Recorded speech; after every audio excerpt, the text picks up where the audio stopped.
சிங்காசனமானவராகும் அவருடைய சிங்காசனத்துக்கு முன்பாக இருக்கிற 7 ஆவிகளாலும் உண்மை உள்ள சாட்சியம் அதுக்கு முதற் பிறந்தவரும் பூமி ராஜாக்களுக்கு அதிபதியும் ஆகிய இயேசு கிறிஸ்துவினாலும் கிருபையும் சமாதானமும் உண்டாவதாக.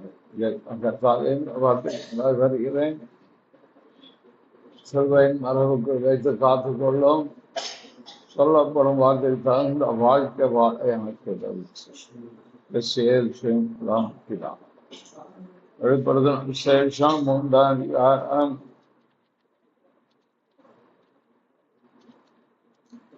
21ஆம் வசனம். நான் ஜெயம் கொண்டு என் பிதாவுடைய சிங்காசனத்தில் உட்கார்ந்து போல ஜெயம் கொள்கிறவனோ அவனும் என்னுடைய சிங்காசனத்தில் என்னோட உட்காரும்படிக்கு அருள் செய்தார். கடந்த வாரம் ஆண்டவர் எதெல்லாம் ஜெயம் கொண்டார் என்று பார்த்தோம். இப்பொழுது ஜெயம் கொள்ளுகிறவன் எவனோ? நீங்க இந்த 7 சபை முடிவுல வார்த்தை திரும்ப வந்துகிட்டே ஜெயம் கொள்ளுகிறவன் எவனோ அவனுக்கு நான் இதை செய்வேன். அதை ஆண்டவர் ஜெயித்தார், அவர் உயிரோடு இருக்கிறார். அவைதான் பரிசுத்த ஆவியானவர் பெற்று நம்ம பொழிந்தருளி சபையை கட்டிவிட்டார். வாக்கு தத்தம் அப்படி செய்யலாம். நம்மளை ஜெயிக்க சொல்ற என்னையா அநியாயம், நீ ஜெயிச்ச அப்படியே தூக்கி நம்ம கொண்டு போகணும், நீயும் ஜெயிக்கணும். ஜெயித்தல் என்று சொல்றது 2 விதத்துல நம்ம பார்க்கணும். ஒன்று, பரீட்சை எழுதுனா அதுல தோல்வி கிடையாது, வெற்றி கொடுக்குது. இன்னொன்னு யுத்தத்தில் ஈரான் இருக்கா, சண்டை போட்டுக்கிட்டே இருக்காங்க. உக்ரைன் ரஷ்யா சண்டை போட்டுக்கிட்டே இருக்கு. யார் ஜெயிப்பான்னா அவங்களுக்கே தெரியல. ஆக ஒரு யுத்தம் என்று வந்தால் அதில் ஒரு ஜெயம். ஒரு விசுவாசிக்கு ஊழியக்காரா இருந்தாலும் சரி, விசுவாசியா இருந்தாலும் சரி, 4 காரியத்தை எதிர்கொள்ளத்தான் செய்ய ரட்சிக்கப்பட்டுட்டார். கிறிஸ்துவுக்குள்ளாக வந்து மறுபிறப்படைந்து இயேசுக்கு ஜீவிக்கணுங்கிற தீர்மானத்து அவரே தெய்வமாக கொண்டு ஆராதித்து பணிந்து கொண்டு விசுவாசித்தார்.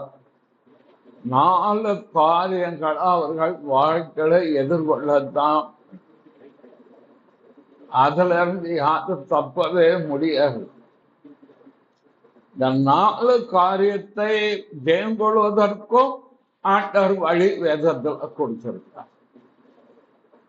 இந்த 4 காரியங்கள், ஒன்று உலகம், 2வது மாமிசம், 3வது சுயம், 4வது பிதா. இத ஒரு தேவ பிள்ளை அவங்க கண்டிப்பாக எதிர்கொண்டுதான் ஆகும். இதெல்லாம் எனக்கு வராது, சோதனையே இல்லை அப்படின்னு ஒரு பக்தன் எப்படி சொல்றார், உனக்கு சோதனையே வரலன்னா நீ கொஞ்சம் ஆவிக்குரிய வாழ்க்கையை ஆராய்ந்து பாருங்க. நீ கிறிஸ்துக்குள்ளதான் இருக்கியா, இல்ல கிறிஸ்துக்கு வெளியே இருக்கிறியா? நீங்க 7 சபையும் படிச்சுவாங்க. 1 வருஷத்துக்கு மேல படிச்சிருக்கோம். இப்போ முடிவுரைக்கு வந்திருக்கோம். 2-3 வாரத்துல இதை முடிக்கிறோம். 7 சபை பார்த்துட்டாங்கன்னா ஆண்டவர் 2 சபையை மாத்திரம் குறை சொல்லாம அவர் காரியத்தை குறித்து எழுதுவார். சிமென்னா பிலடெல்பியா. இந்த 2 சபைக்கு மட்டும் உபத்திரவத்தை குறித்து பேசுவார். நல்லா கவனிச்சுட்டா கருத்தா வார்த்தாக இந்த 2 சபைக்கு மட்டும் சிமன்னா சபையை பார்த்து நீ என்ன தெய்வ 10 நாள் உபத்திரவப்படுவான். அது அநியாயம். நான் தான் ஒழுங்கா வாழ்க்கையை நடத்துறேன், ஒழுங்கா உபதேசம் பண்றேன், நான் ஒழுங்கா இருக்கவன பார்த்து 10 நாள் உபத்திரவப்படுவேன்னா சரித்திரத்துல இருக்கு. அவங்க 10 வருஷம் அந்த சபை கஷ்டப்பட்டது. இன்னைக்கு துருக்கில இருக்க ஒரே சபை சிம்னா சபை மட்டும்தான். அந்த அண்டர் கிரவுண்ட்ல இருக்கு சிம்னா சபை மட்டும். பிலடெல்பியாவுக்கு வரும்போது அவர் அங்க சொல்லும் போது சோதனை காலத்துக்கு நான் என்ன அவனை தப்பித்து கொண்டு போவேன் என்று அங்க சொல்றார். நீதி ஆட்களை போறான் கைவிட்டுட்டார். இது 5 சபை. ஏன் அப்படி செய்கிறார் என்றால் எவர் ஒருவர் கிறிஸ்துவுக்காக தேவ பக்தியாய் நடக்க மனதாயிருக்கிற யாவரும்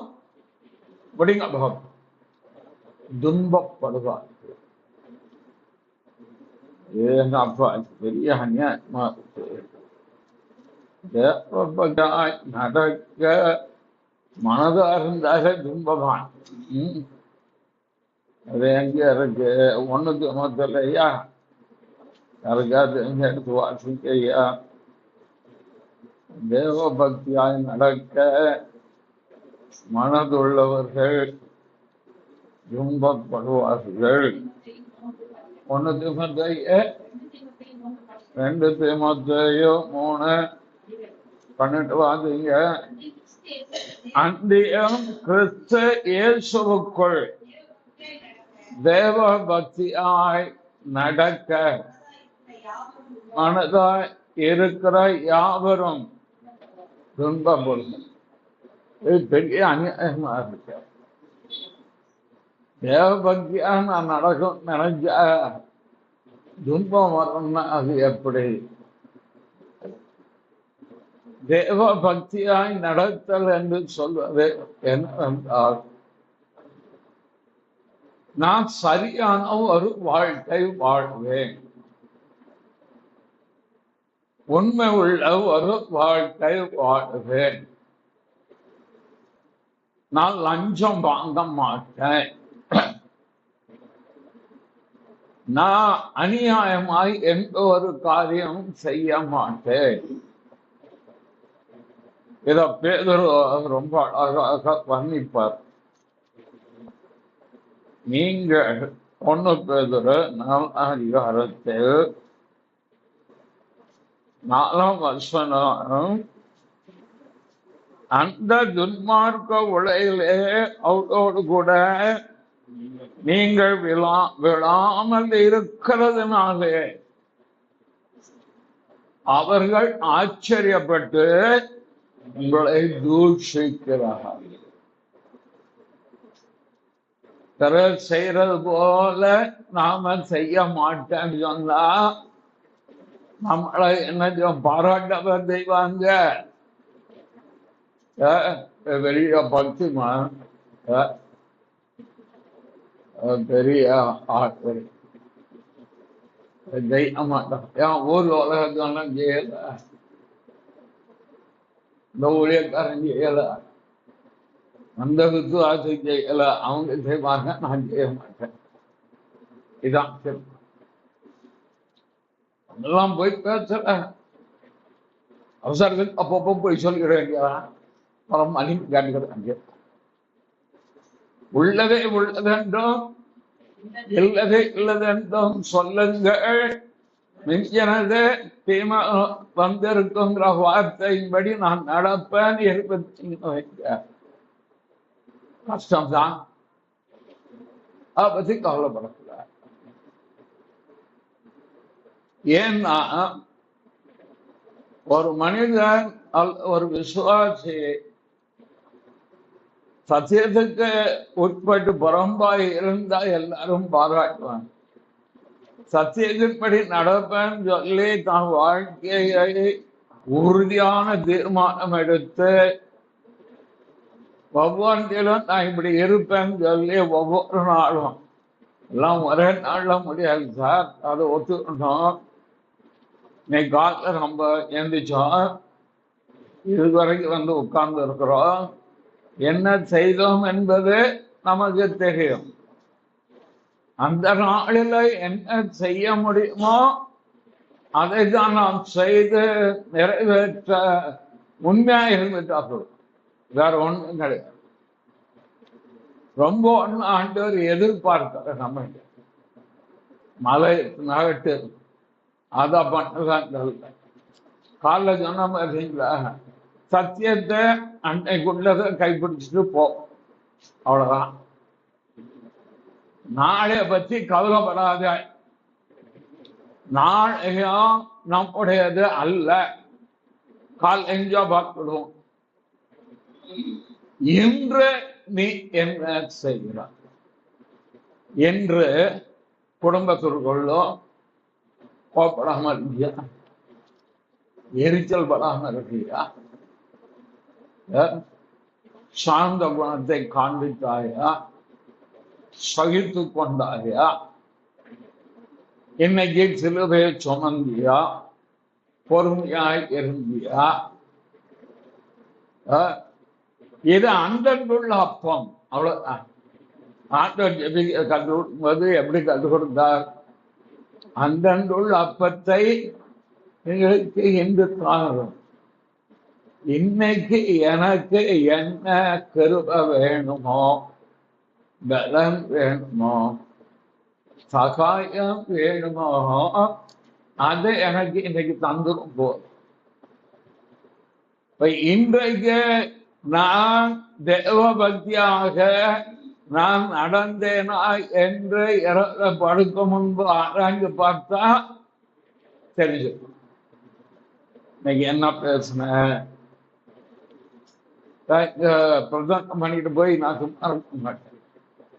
போய் மத்தியானம் படுத்து தூங்கினால இவ்வளவு பேசினேன். சங்கீத பகுதியில் இப்படி பேசுறேன், என்னென்ன காரியம் செய்தானே, எதுக்கு நான் உட்படணும். உங்களை பற்றிய கவலைங்கிறது ஒரு பக்கம் இருந்தாலும் என்ன பற்றிய கவலையும் இருக்கணும்ல. முடிகிறது சூட முழு ஆத்மாவோட முழு பலத்தோட முழு சிந்தையோட உங்களிடத்தில் நான் அன்பு கூறணும். என்னிடத்தில் அன்பு கூறுவ போல் வேடத்தில் அன்பு கூறணும். ஒருவர் ஒருவர் அன்பு கூறணும். இதுக்கு ஏற்றபடி என்ன மாற்றம். இதான் ஒவ்வொரு நாள் ஜபமும். அந்த கற்பனைக்கு போகும்போது என்ன வரும்? தேவ பக்தியா நடக்கும் நினைக்கும் போது துன்பம் தான் வந்துச்சு. அதை பத்தி கவலைப்படக்கூடாது. நம்முடைய நன்னடக்கையை தூஷிக்கிறார்கள் வைங்க, அதை பத்தி கவலை. நீங்க நன்மை செய்து பாடு அனுப்ப, தீமை செய்து பாடு அனுபவிப்பதிலோ நன்மை செய்து பாடு அனுபவிப்பதையே ஆண்டவர் என்ன செய்தார்? தேவன் விரும்புகிறார் என்று 1 பேதுல அதே 4ஆம் அதிகாரம் வரும். 16ஆம் வசனம், ஒருவன் கிறிஸ்தவனாய் இருப்பதினால் பாடுபட்டால் வெட்கப்படாமல் இருந்து அது நிமித்தம் தேவன் மகிமைப்படுத்துகிறான். தீமை செய்து பாடனுவதை பார்க்கிறோம் அப்படின்னு ஒரு இடத்துல நன்மை செய்து பாடன் என்பதை கர்த்தருக்கு நீங்க தேவ பக்தியாய் வாழ பிரயாசப்படும் போது உண்மையா இருக்க நீங்க பிரயாசப்படும் போது நீதியாகவும் நியாயமாகவும் வசனப்படி நடப்பேன் அப்படின்னு நீங்க தீர்மானித்து வரும்போது எதிராளி உங்களை குறித்து சொல்லுற எந்த ஒரு காரியத்தை குறித்தோ நீங்க பயப்படவும் கூடாது, கவலைப்படும். நான் கர்த்தருடைய வார்த்தையின்படி நடக்க கர்த்தருக்கு உகந்ததா இன்னைக்கு நடக்க இன்னைக்கு நான் காலில இருந்து இது வரைக்கும் என்னால் முயன்றதை நான் செய்கிறேன். குடும்பத்துக்கு செஞ்சிருக்கேன், ஊழியத்துக்கு செய்திருக்கிறேன். இன்னைக்கு உங்க எல்லாருக்கும் இழைப்பார்கள் ஓய்வு இருந்தாலும் எங்களுக்கு வேலை நாடு. ஆக அந்த வேலையை கரெக்டாக செய்கிறேன். நீ சொன்னதை நான் செய்கிறேன். இதுதான் ஒவ்வொரு நாளும் வேலைக்கு போறோம். வேலையில முழு கவனத்தை நாம் செலுத்துறோம். அங்குள்ள அதிகாரிகள் சொல்றதுக்கு நாம மனுஷனுடைய கட்டளைக்கு கர்த்த நிமித்தம் கீழ்ப்படுகிறோம். அவ்வளவுதான் செய்ய முடியும். அது மேல என்ன செய்ய முடியும்? மற்றொரு வேலை செய்யாம பைபிள் வாசிச்சிருந்தா வேலையில நாம பைபிள் வாசிக்க மாட்டோம், கோட் புக் வாசிப்போம். சட்ட புத்தகம், அரசாங்க சட்ட புத்தகத்தை தான் வாசிப்போம். வேலையில எப்படி இருக்கும் அப்படிங்கிறத மற்றவர்கள் கவனித்திருப்பாங்க. ஊழியக்காரங்க நாங்க சுத்துறத நாங்க போன கண்ணம் போட்டு உலகமே இரண்டு இருக்குன்னா நம்மளை ஏமாற்றிக்கலாம். உலகம் பார்த்துக்கிட்டே. அப்ப இதையெல்லாம் ஒவ்வொரு நாளும் நாம் கடந்து வருவதற்கு கர்த்தர் அப்படியே பலனை தரும். நீங்க இதை செய்து பாருங்க, பிறகு உங்களுக்கு இது பெரிய சமாதானத்தை கொண்டாங்க, சந்தோஷத்தை கொண்டாங்க. ஆகவே எதுல நாம் முதலாவது கடந்து போவதற்கு கர்த்தரை எதிர்பார்க்கிறார் என்றால் உலகத்தை நாம் ஜெயிக்கிறவர்களாக. உலகத்துல தானே வாழ்றோம். பல்லவத்துக்கா போயிட்டோம், உலகத்துல தான் வாழ்றோம். தேவன் உலகத்தை சிருஷ்டிக்கவில்லை. தேவன் பூமியை சிருஷ்டித்தார், உலகத்தை சாத்தான் உள்ள கொண்டு வந்தார். ஏதேன் தோட்டத்துல உள்ள கொண்டு, நான் இப்ப அதை எடுத்து பேச போறேன். நான் இந்த உலகத்தை ஜெயிப்பதற்கு கர்த்தர் நமக்கு வச்சிருக்கிற வழி 1 யோவான் 5ஆம் அதிகாரம் 4ஆம் வசனம். தேவனால் பிறப்பதெல்லாம் உலகத்தை ஜெயிக்கும், நம்முடைய விசுவாசமே. நம்முடைய விசுவாசம் சொல்லுற அடுத்த வந்தனவாதங்க அந்த விசுவாசம் என்னன்னு சொல்லும். இயேசுவானவர் தேவனுடைய குமாரன் என்று விசுவாசிக்கிறவனே அன்று உலகத்தை ஜெயிக்கிறவன் யார்? உலகத்தை நான் எப்படி ஜெயிக்க முடியும்னா ஜெயித்துக்கிட்டு தான் இருக்கிறோம். அதான் நீங்க மனசுல வச்சுக்கணும். எப்படி ஜெயிக்கிறோம்?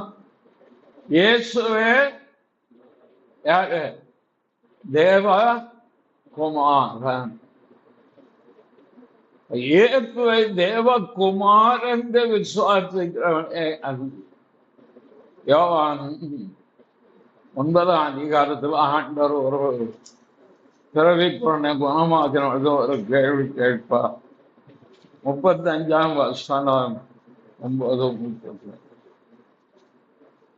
அவனை அவர்கள் புறம்பே தள்ளிவிட்டதை இயேசு கேள்விப்பட்டு அவனை கண்டபோது, நீ தேவனுடைய குமாரனத்தை இருக்கிறாயா என்றார். அதற்கு அவன், ஆண்டவரே, அவளத்தில் நான் விசுவாசம் இருக்கும்படிக்கு அவர் யார் என்றார். இயேசு அவனை நோக்கி, நீ அவரை கண்டிருக்கிறாய், உன்னுடனே பேசுகிறவர் அவர்கள். தன்னை வெளிப்படுத்தி கொடுத்தார். பிறகு சிலுவையில் அவர் அறையப்பட கொண்டு போகும் முன்பு பிரதான ஆசாரியன் முன்னால கொண்டு போய் அவரை நிப்பாட்டி வைத்து கேள்வி மேல கேள்வி கேட்கிறாங்க. மத்தேயு 26:63. இயேசுவோ பேசாமல் இருந்தார். அப்பொழுது பிரதான ஆசாரியர் அவரை நோக்கி, நீ தேவனுடைய குமாரனாகிய கிறிஸ்து தானா? அதை எங்களுக்கு சொல்லும்படி ஜீவனுள்ள தேவன் பேரில் உன்னை ஆணையிட்டு கேட்க என்றார். அதற்கு இயேசு, நீ சொன்னபடி. ஏன்னா இயேசுவை உலக மார்க்க தலைவர்கள் ஒருவராக ஏற்றுக்கொள்ள, இயேசுவை தெய்வமாக வணங்குகிறவர்கள் உண்டு. பாரம்பரிய கிறிஸ்தவத்திட்டங்கள் கேளுங்க, இயேசுதான் தெய்வம், அவர் தான் ஜாமி, ஏசு சாமி, அவரை தான் கும்பிடுவாங்க. நான் ஒரு காலத்தில் அப்படிதான். ஆனா அவரை ஏன் தேவகுமாரன் என்று எடுக்கிறோம்?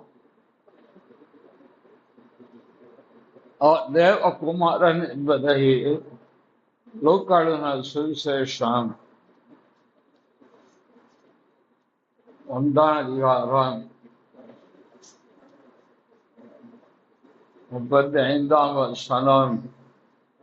தேவதூதன் அவளுக்கு பிரதியுத்தரமாக, பரிசுத்த ஆவி உன்மேல் வரும், நம்முடைய பலம் உன்மேல் மேலிடும், ஆதலால் உன்னிடத்தில் பிறக்கும் பரிசுத்தம் உள்ளது தேவனுடைய குமாரன்.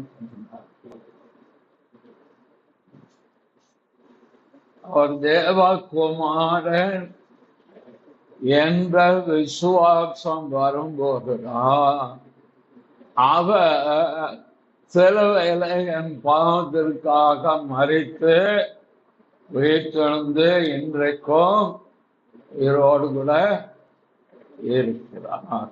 ரோமருக்கு எழுதப்பட்ட நிருபம் 1ஆம் அதிகாரம் 5ஆம் வசனம். மாம்சத்தின்படி தாவீதின் சந்ததியில் பிறந்தவரும் பரிசுத்தமுள்ள ஆவியின்படி தேவனுடைய சுதன் என்றால் குமாரன் என்று மரித்தோர்ந்து உயிர்த்தெழுந்ததினாலே பலமாய் ரூபிக்கப்பட்ட தேவகுமாரனாய் இருக்கிறார். தியேத்திரா சபைக்கு ஆண்டவர் தன்னை வெளிப்படுத்தும் போது எப்படி வெளிப்படுத்துகிறார்? ஒரு சபைக்கு ஒன்று வெளிப்படுத்துவார். 2:18 தியேத்திரா சபையின் தூதனுக்கு எழுத வேண்டியது என்னவென்று, அக்கனி ஜுவாலை போன்ற கண்களும் பிரகாசமான வெண்கலம் போன்ற பாதங்களும் உள்ள தேவகுமாரன் சொல்கிறார். கன்னியின் மைந்தன் இயேசுவாகிய கர்த்தர் அவர் தேவகுமார். ஏன் தேவகுமார் என்று விசுவாசிப்பதிலோ அறிக்கை பண்ணுவதில் ஏன் உறுதியாக இருக்க வேண்டும் என்றால், தேவகுமாரன் என்று சொல்லப்படுகிற அநேகர் உலகத்தில் இருக்கிறார்கள், இருந்தார்கள். அது கிரேக்க மார்க்க மதத்தில் உள்ள கோட்பாடுகள் ஜூபிட்டர் தேவகுமாரன்,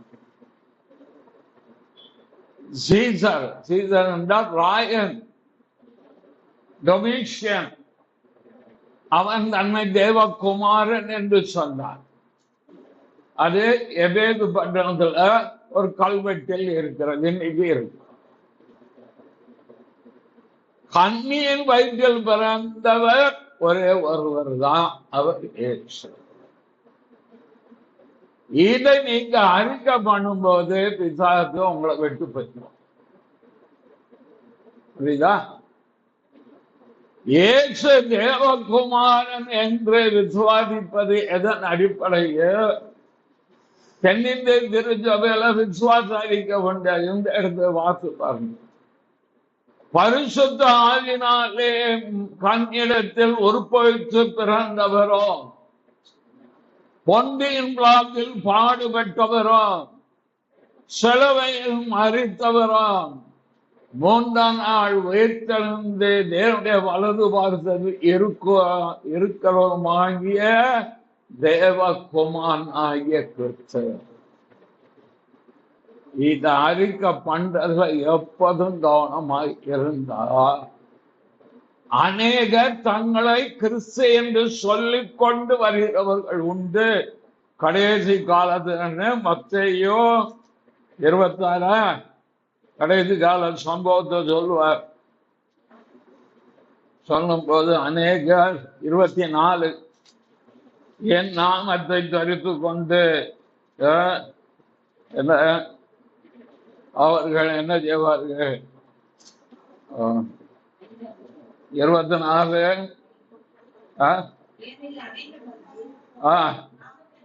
என் நாமத்தை தரித்து கொண்டு நானே கிறிஸ்து என்று சொல்லி அநேகரை வஞ்சிப்பார்கள். ஒரே கேள்வி அவனை கேட்ட, நீ கண்ணின் வயிற்றில் பிறந்தாயா? ஒரு கேள்வி கேட்டா இல்ல, எங்க அப்பா பேரு தூரப்போ. புரியுதா நான் சொல்றது? சத்தியம் புரியுதா? ஆவிக்குரிய ஜீவியத்துல ஊழியத்துல விசுவாசத்தை காத்து கொள்வதற்கு இது மிக முக்கியம். நான் ஒருத்தர் வந்து சொன்னாதான் கேட்கணும், உங்க அம்மா பேரு என்ன சொல்லணும், உங்க அப்பா பேரு தூரம். கண்ணியின் வயிற்றில் பிறந்தவர் ஒரு தேவ சுதன், அவர் இயேசு கிறிஸ்து. அவருக்கு இயேசு என்று பெயரிடுவார். அவர் ஒருவர்தான் தேவகுமாரன். அவர்தான் என் ரட்சகர். அவர்தான் என்னுடைய ஆலோசகர். அவர்தான் சமாதான பிரபு. அவர்தான் நித்திய பிதா. அவர்தான் வல்லமை உள்ள தேவன்.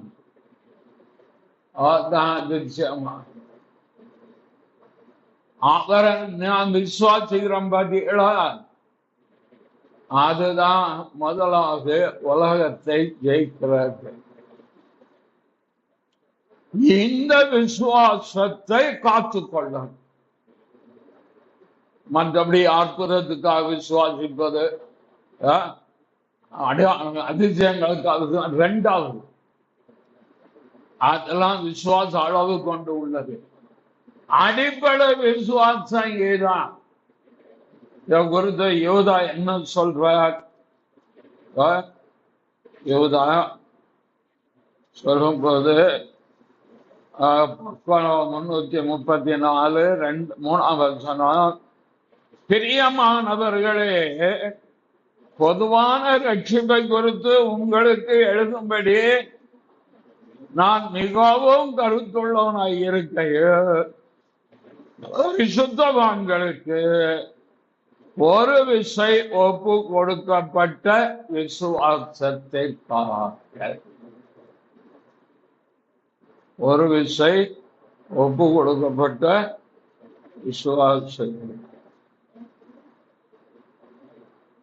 என்ன ஒப்பு கொடுக்கப்பட்ட விசுவாசம்? கிருபையினாலே விசுவாசத்தை கொண்டு ரட்சிக்கப்பட்டீர்கள்ல, ரட்சிக்கப்பட்டிருக்கோம்ல, அந்த விசுவாசம். ஆண்டவர் சொன்னார், மனுஷகுமாரன் வரும்போது அவர் பூமியில விசுவாசத்தை காண்பாரோ. மத்தையில வருதா? அது எந்த விசுவாசம்? அற்புதங்களை நடத்துகிற விசுவாசம் வரும். அது அற்புதங்களை பெற்றுக்கொள்கிற விசுவாசமும் அல்ல. ஆண்டவர் மார்த்தாள்கிட்ட என்ன சொன்னார்? நீ விசுவாசித்தால் தேவனுடைய மகிமையை காண மாட்டாயோ என்று ஏற்கனவே சொல்லலையான்னு சொன்னார். அச்சிபார விசுவாசம், ஒப்புவிக்கப்பட்ட இந்த விசுவாசம். இயேசுவே தேவகுமாரன், கிறிஸ்து இயேசுதான் மரித்து கன்னியின் மைந்தன். அடிக்கடி சொல்றார் வேதசாஸ்திரி அவருக்கு அழகா சொல்றாரு. முதல் வேத 18 கண்ணின் மைந்தனே இறக்கம் காண்க கூடாது. கண்ணியின் மைந்தன் ஒருத்தர் தான் ஏற்றுக்கிறது தானே. கண்ணியின் மைந்தனே கொஞ்சம் கருணை காட்டும் கஷ்டப்பட்டு அப்படின்னா அதையும் அவர் கேட்கத்தான் செய்வார். ஏன் அவர் தான் தேவகுமார். இதுதான் விசுவாசம். இது உலகத்தை. இந்த விசுவாசம் ஒழிந்து போகாதபடி காத்து. யார்கிட்ட சொன்னாரு? உன் விசுவாசம் ஒழிந்து போகாதபடிக்கு நான் வேண்டிக் கொண்டேன். பேதரோட சொல்றாரு. ஏன் சொல்றாரு?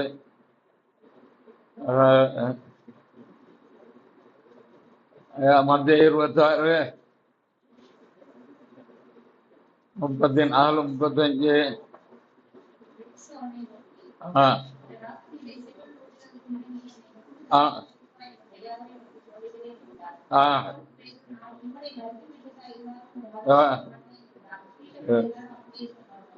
எதை மறுதளிப்பாய் நீ?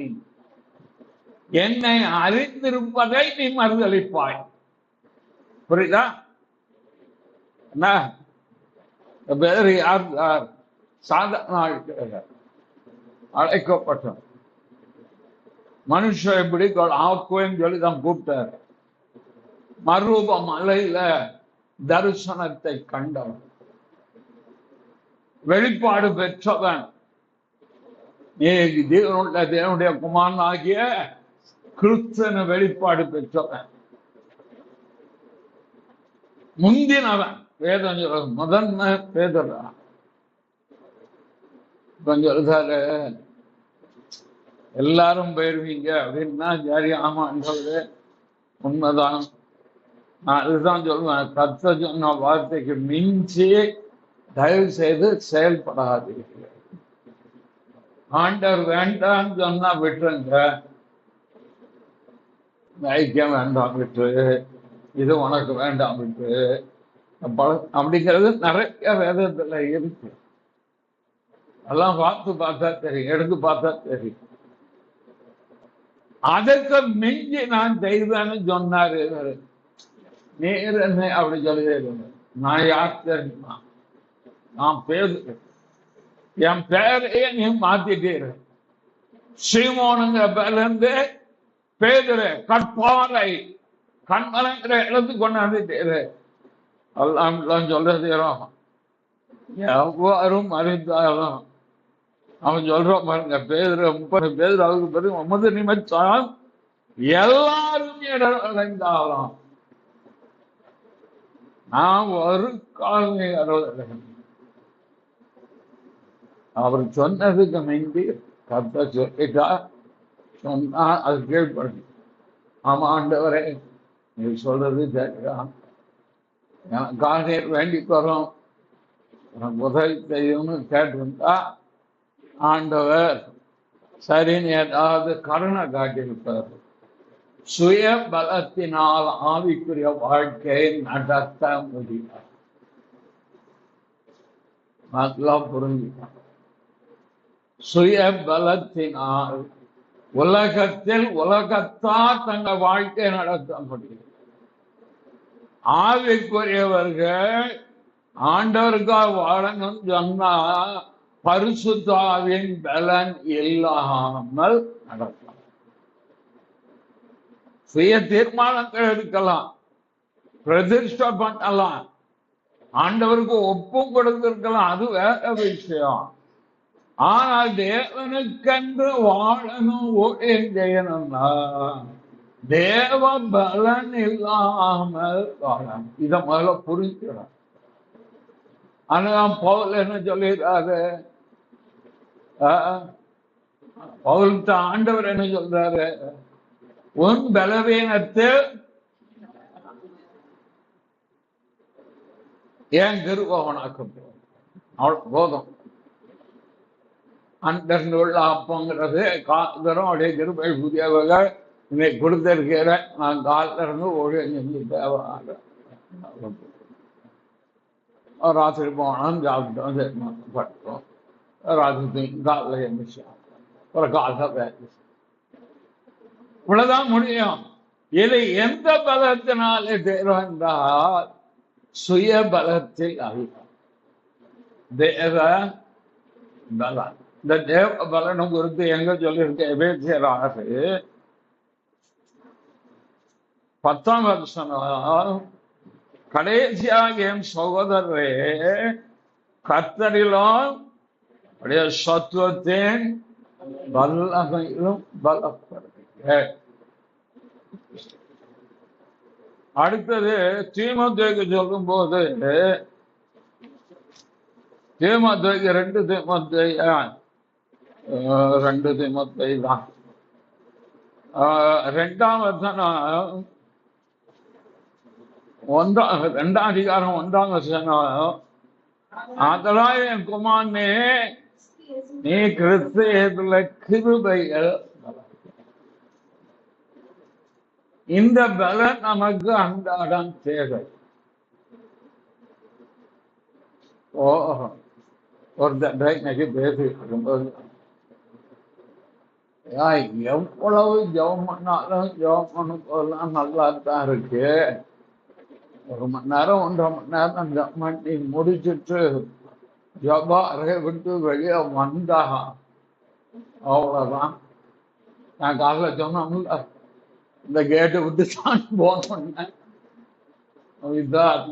வண்டி எழுப்புதலை வச்சுக்கிற கதை அதிக சொன்ன மாதிரிதான் இருக்கு.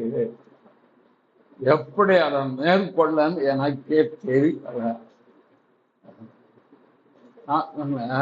ஜபம் பண்ணாதீங்க, தேவனோடு பேசுங்க. ஆங்கிலத்தில் எப்படி ஒரு இது, you pray with God or talk with God. Don't pray to God. புரியுதா? நீ தேவனத்தில் ஜெபிக்காக நீ தேவனோடு பேசு. அதுக்கு சில வழிமுறைகள் பூரா சொல்லிட்டு என் அனுபவத்தையும் சொல்லி, யாருக்குமே நான் சொல்லி தர மாட்டேன், யாருக்கு என் ஊழி தபத்தினுடைய காரியத்தையும் சொல்ல மாட்டான், உங்களுக்கு சொல்லிட்டார எப்படி செய்ங்க. ஜபத்தை விட்டு எந்திரிச்சு வரும்போது ஒரு பெரிய யுத்த வீரன் போறோம். ஜபத்துக்கு எப்படி போறோங்கிறது முக்கியமே கிடையாது. ஆராதனைக்கு நாம் எப்படி வருகிறோங்கிறது முக்கியமே கிடையாது. அந்நாள் வேலை பார்க்கிறோம், வீட்டை பார்க்கிறோம், நம்ம எந்த காரியங்கள் வருது, போப்பட்டது எத்தப்பட்டு ஏதோ ஒன்று நடந்துருது, ஜெபிக்க முடியல, ஏகப்பட்டு ஜாஸ்தியாகுது. அவன் தேவதாம் சொல்லும்போது எங்கேயாவது மனதான் நிம்மதி கிடைக்குமா? நாட்கள் அதை பற்றி தப்பே கிடையாது. நீங்க திரும்பி போகும்போது எப்படி போகிறீர்கள் என்பதற்கு நாங்க என்ன செய்யணும்?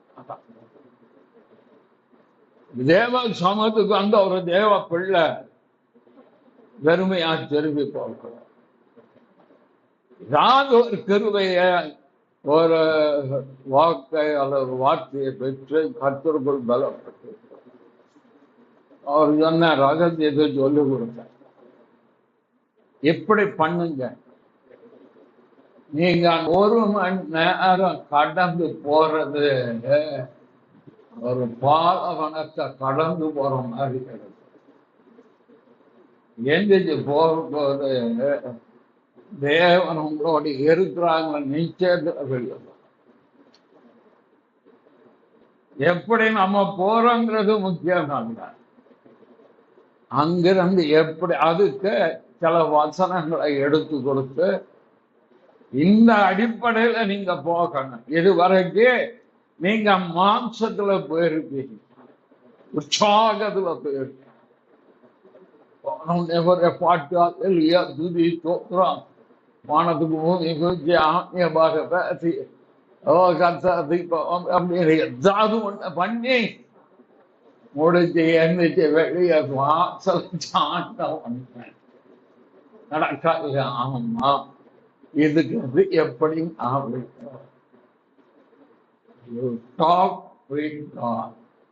தேவனோடு பேச பழகு. காலைல நான் சொன்னது வாமிட்டு எடுத்தாதான் உள்ள இருக்க பூரம் வேற மாதிரி மனதுல இருக்காதையும் ஆண்டவர் தம்புல கக்கிருந்தாங்க. கக்கிரு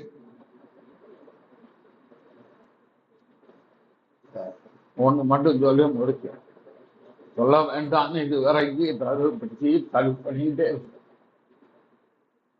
நேற்று காலையில இருந்து ஊழியம் சரீரம் அப்படி பாடார். ஈவினிங் வேற இங்க 2 மணி நேரம் பைபிள் பாரு. வழி இல்லை, கர்த்தம் வந்து உட்கார்ந்து என் மைண்டும் என் பாடியும் ரெஸ்ட்லெஸ். ரெஸ்ட்லெஸ்னா உங்களுக்கு புரியுதா? அது இளைப்பாறுதலை தேடு. எங்க இளைப்பாறுதல் கிடைக்கும்? தாகம் வந்த தண்ணிக்கு தேவை மாதிரி என் ஆன்மாவும் பாடியும் ரெஸ்ட்லெஸ்.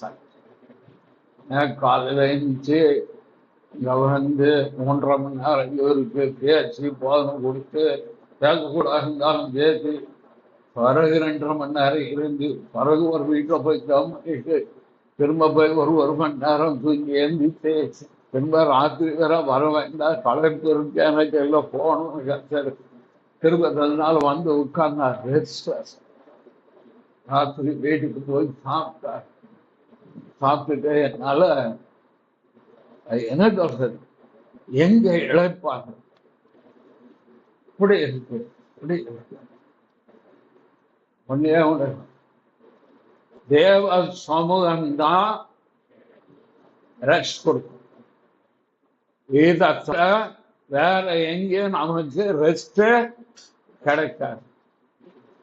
அதனால ஒரு 10-20க்கு போய் முழங்கால் பண்ணு.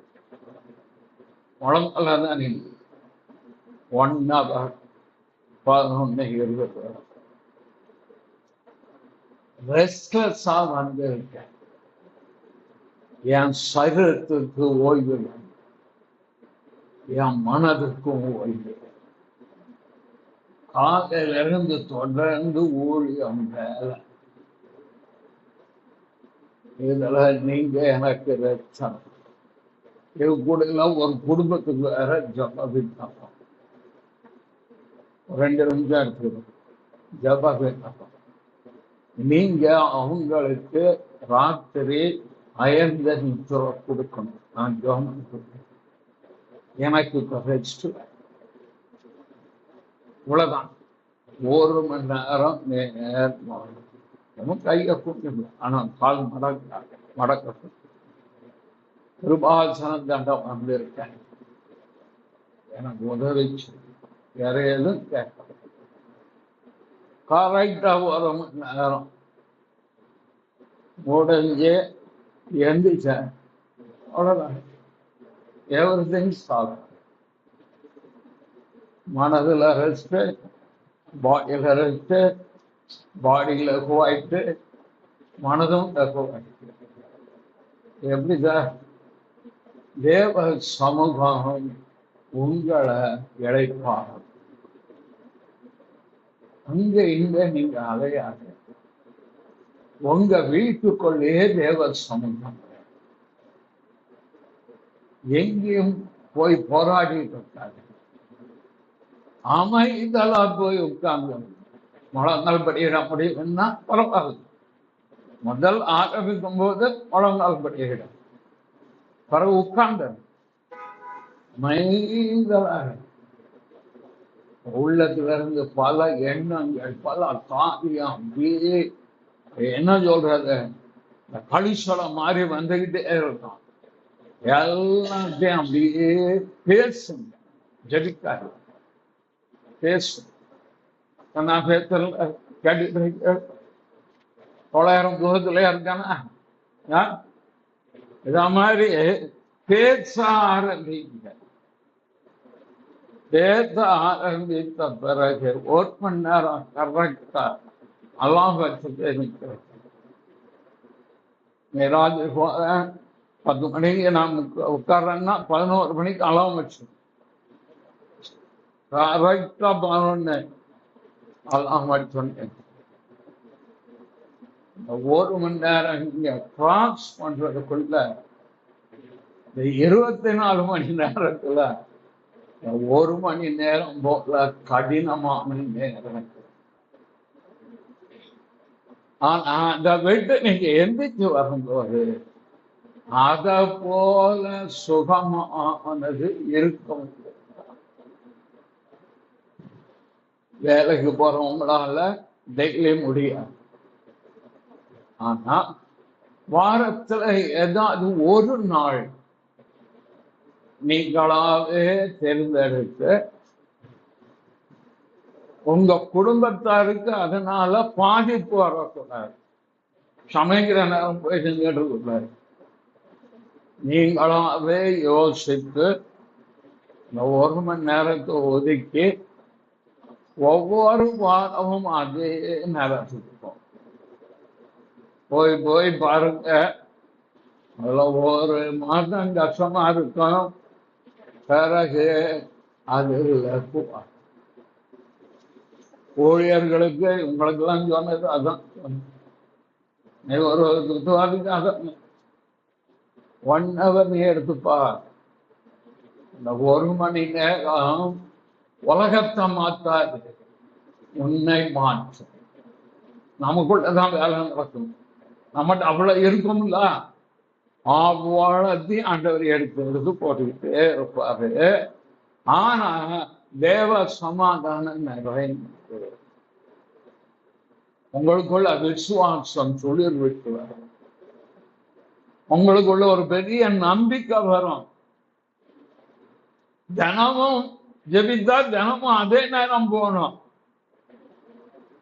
அதே நேரம் போய் உட்காரணும். ஒரு நாள் உற்சாகமா இருக்கும், எழுப்பதால இன்னும் கொஞ்சம் ஜெயித்துக்கோங்க. 1 மணி நேரத்துக்கு மேல செய்யக்கூடாது, எங்கிடணும். அடுத்த நாள் ஆக போல கடினம் வேற இருக்கும். டைம் பார்த்தா 10 நிமிஷம் போயிடும். அதையும் சகிச்சுக்கிட்டு உட்கார். ஏதோ நேர ஊழியர்கள் அல்லது வீட்டில் ரிட்டையர்ட் ஆகியிருக்கிறார்கள், வசதி போல செய்கிறார்கள். வேலை இருக்கிறவர்கள் மாதத்துக்கு ஒரு தடவை செய்து பழக்கம். காசா உண்மைங்களே அது ஃப்ரீ. 1 மணி நேரம் ஜெபிக்க 1,00,000 ரூபாய் கொடுத்தா கேட்பாங்க.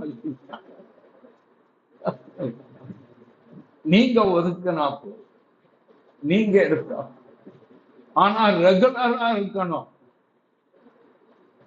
ஒரு நாள் உற்சாகம் போட்டேன், எல்லாரும் இறங்கி விட்டுருவோம் அப்படி இருக்கணும். ஒரு நாள் இன்ட்ரெஸ்டா இருக்கு, பல்லு வளர்க்குவோம்.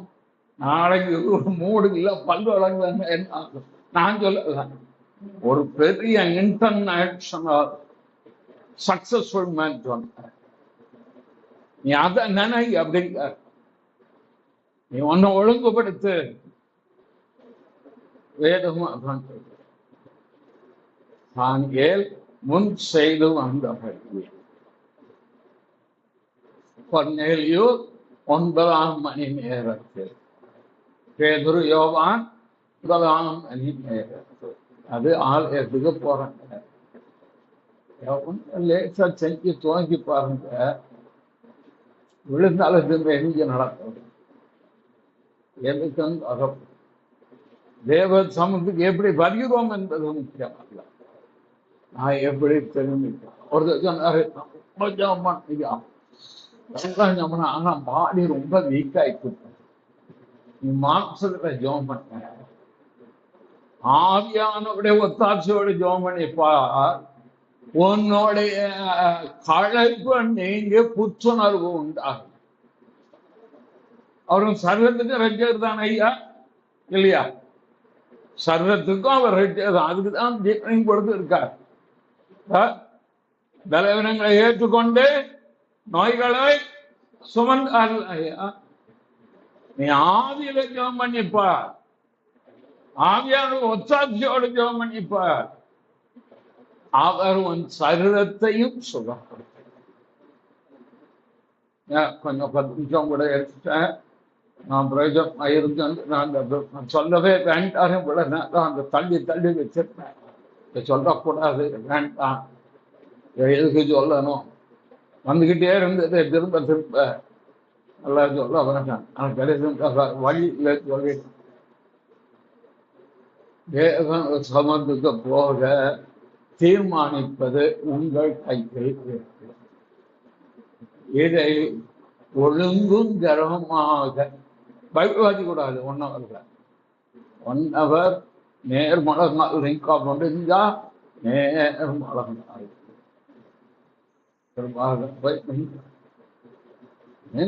நீங்க வந்து பாருங்க. உங்க குடும்பம், தொழில், ஆவிக்குரிய வாழ்க்கை, ஊரியம், தானா எல்லாம் மாறிட்டே கிருப வந்து அப்படி பிள்ளையுடைய ரட்சிப்பு, விடுதலை, சுகம், எதுக்கு போராட்டம்? நாம் தான் உலகத்தை ஜெயிச்சிருக்கோம்ல. இயேசுவே தேவகுமாரன் என்று விசுவாசித்து உலகத்தை ஜெயித்து இருக்கும்போது உலகம் காலுக்கு கீழே தாங்க. விசாதை எப்படி வந்து நின்று போராடுவோம்? காரணம், நம்ம மனசால் தேவனுக்கு முன்பு செய்து ஒரு சிலராக இதை செய்து பாருங்க. ஒரு நாள் ஆண்டவர் நடத்தினார். 48 வருஷம் நாங்க அதை செய்திருக்கோம். 2 மாதத்துக்கு முன்பாக 5ஆம் தேதி கர்த்தர் நடத்தினார். சரி, அதை கடைபிடிக்காகவும் கர்த்தர் உதவிக்கிறார். வாழ்நாள் முழுவதும் கூட ஜெபிக்கிறதை ஏதிதார், ஆராதனை செய்யறதை ஏதிதார், பிரசங்கம் பண்றதை ஏதிதார். தனித்த தேவதங்கள் 1 மணி நேரம் நீ மழகாக நின்று பார்த்துட்டு ஜெயிச்சுட்டீங்கன்னா உங்க வாழ்க்கை மாறும், குடும்ப சூழ்நிலை மாறும், ஆவிக்குரிய வட்டாரம். இதான் உங்க விசுவாசம் தான் உலகத்தை நாம் அதல்ல ஜெயித்திருக்கிறோம். ஜெயிக்க போறோம்ல, ஜெயிச்சுட்டோம். இதை தக்க வைக்க கர்த்தருடைய தாமத்தை இதை மட்டும் ஜெயிக்கும். பேசுங்க. என்ன ஜெபம் பண்ண